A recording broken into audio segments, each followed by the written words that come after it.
All right, we are recording. Hello, everyone from the Parkinson support group. Hope everyone's doing well. Hope everyone's staying safe, staying healthy at home, and being able to entertain themselves without going completely insane. Today, I got an awesome guest speaker I wanted to put in front of everyone today, as we're still kind of navigating what's a new normal for all of us as well. So I thought she would be great as we were working to get her in to come to our in-person support group. So what better of an opportunity to kind of get her information out here now while we're all isolated. Now we have this technology to get that information in front of us. So today we have Allyson Lehrich from Cognitive Care Solutions. So Allyson, are you on? I think I am. Thank you, Awesome. Kyle, for inviting me to speak to your Parkinson's support group. It's an honor. Thank you very much. I'm Allyson Lehrich. I'm with Cognitive Care Solutions, and we are a brain education company, which means that I do a lot of education in the community about maintaining your brain health and what we can do to keep our brain stronger for longer. There's a lot of information nowadays that really promotes the importance of brain health and what we can do to modify different risk factors that are related to progression of memory loss. And we work with all different types of neurodegenerative diseases. We work with Parkinson's, of course, dementia patients, folks and individuals who have traumatic brain injuries and strokes. So we cover it all. Obviously, the biochemistry of all these different diseases is different. However, the symptoms are very similar, and the interventions that are needed to keep your brain stronger for longer are very closely related. So I'm going to put on a slide here. Hope you can see it. Can you see that, Kyle? Not yet, no. No? Okay. All right. Just one second.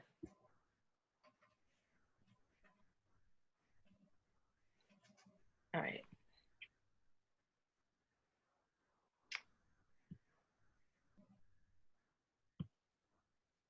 Uh-oh. There we go. Looks like it's going. Okay. Can you see it now? Right now, just a blank white screen. That's really bizarre because I can see it.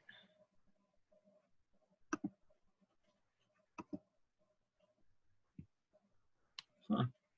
Can you see it now? No, I can't actually.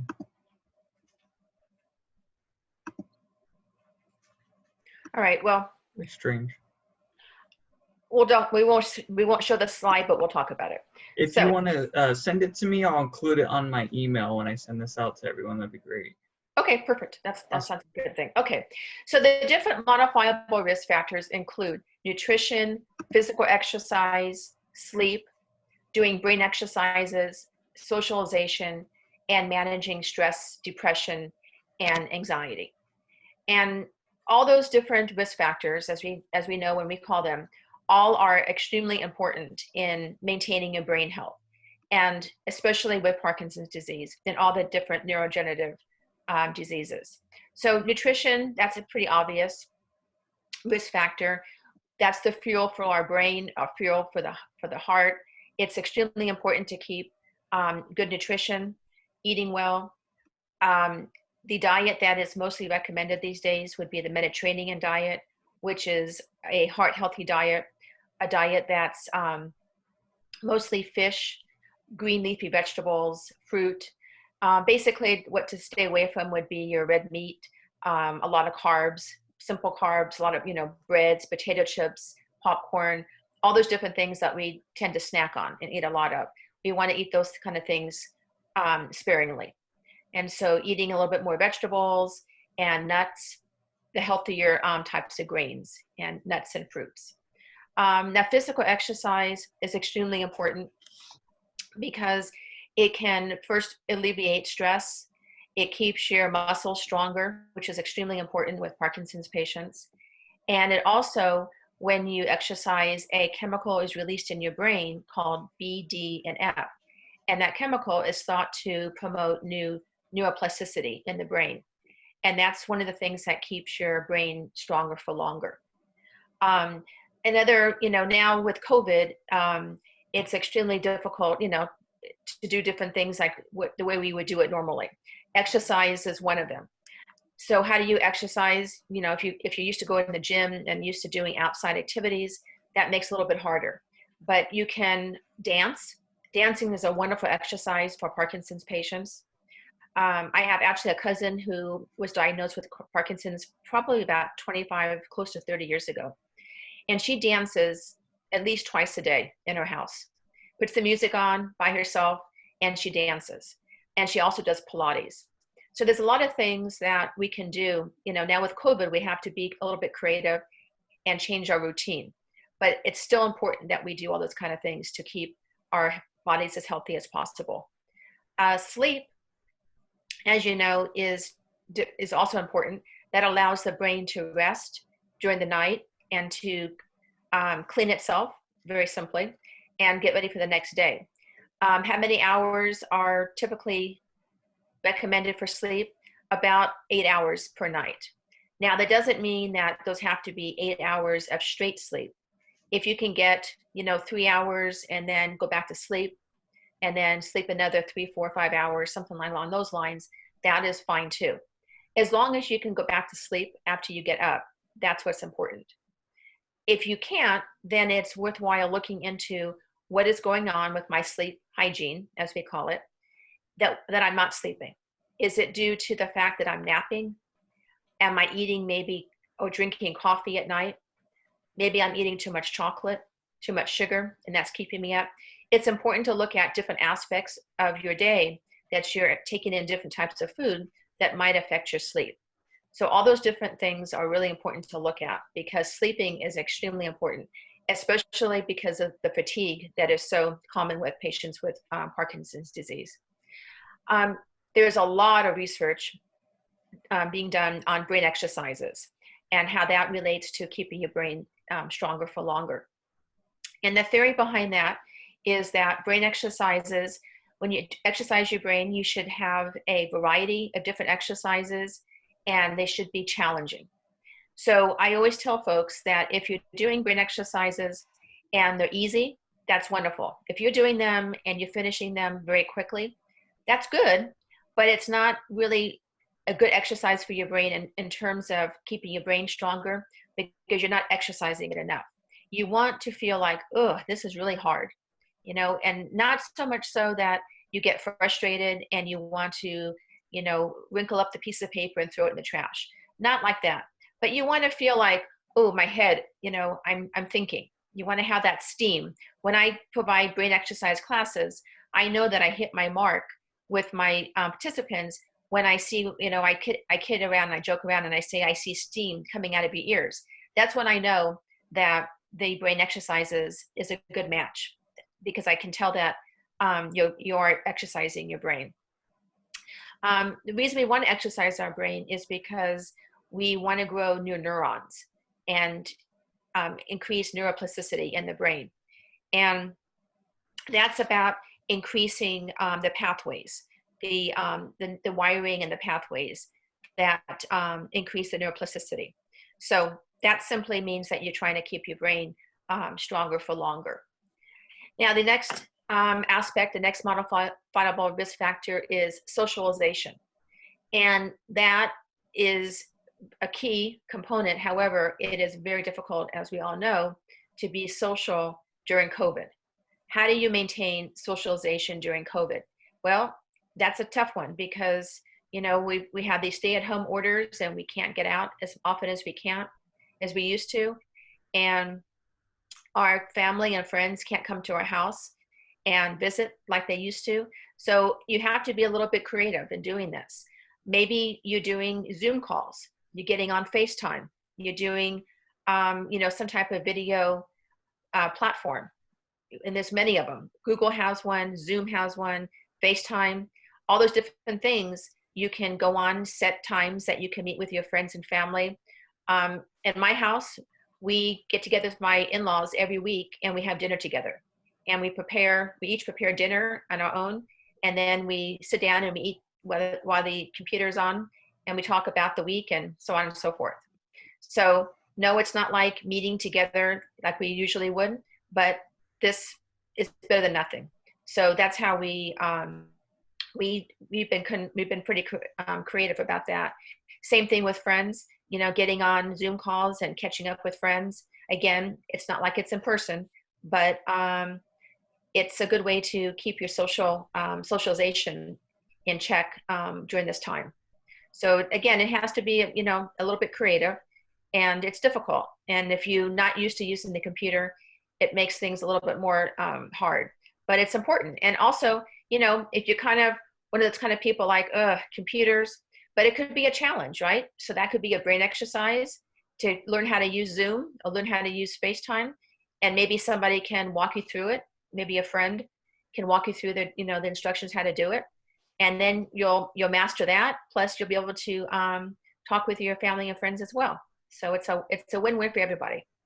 The last modifiable risk factor that's extremely important, especially now during COVID, is managing depression, stress, and anxiety, and grieving. And I think everybody has been touched by these feelings and symptoms.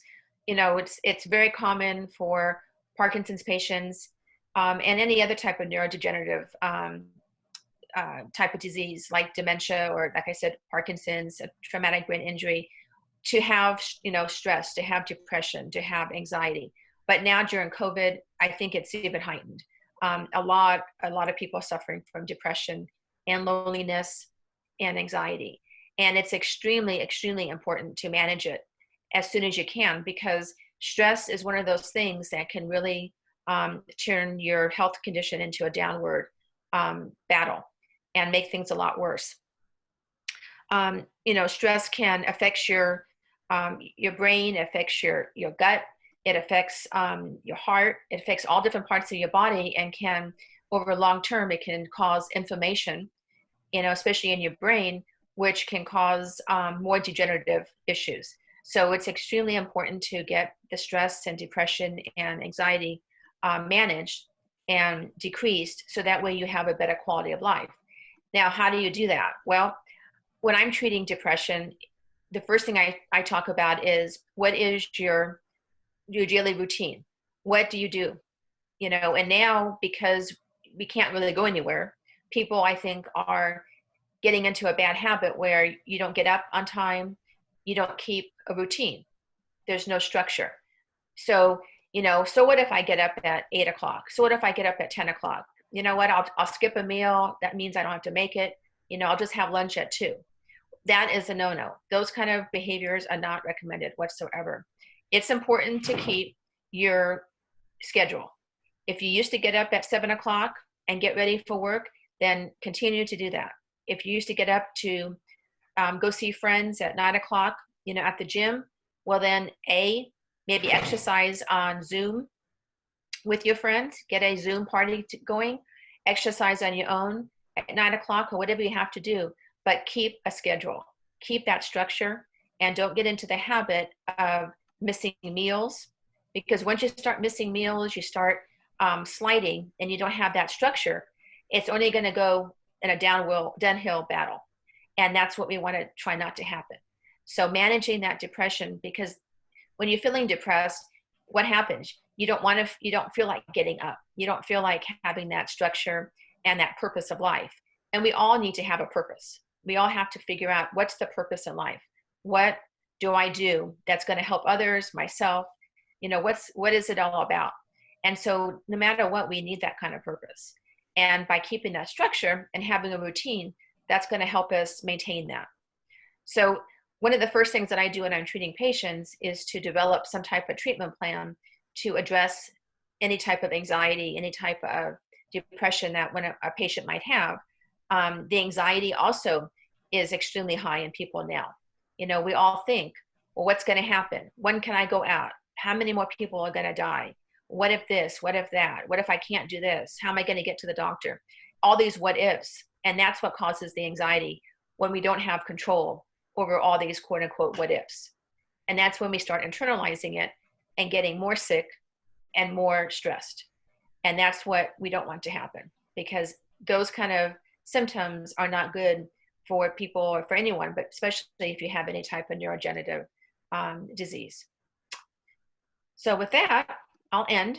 And my company, Cognitive Care, we offer individual sessions once a week for folks who have depression, who have anxiety, who have stress. We meet with you. Before COVID, we would meet with you individually in person, in your home. If you live in a assisted living community, wherever you're at, we will come and see you. However, now with COVID, we do all telehealth sessions, which means that we meet you on TV, right? Or we call you and talk to you on the phone. So all our sessions are covered under Medicare insurance, and most PPOs pay. So if you have Medicare or you have a PPO plan, there's no charge for our services. It's completely covered. So thank you. Thank you for this opportunity.